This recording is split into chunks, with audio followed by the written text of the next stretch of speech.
to the Black History Spotlight. This program is done in commemoration and honor of the celebration of Black History Month, brought to you by the Black Awareness Group. Our segments will honor historical people of greatness and events in Black history. Our first spotlight goes to Dr. Carter G. Woodson, the father of Black history.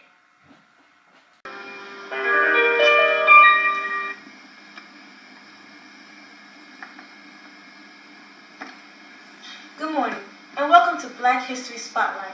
Today, we will be focusing on Frederick Douglass, ex-slave who rose to be a mighty champion of freedom.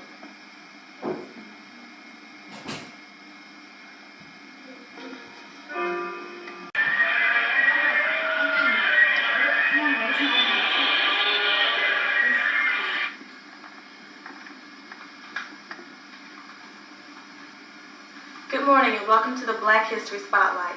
Today we'll be focusing on Akhenaton and Nefertiti, famous Black royalty.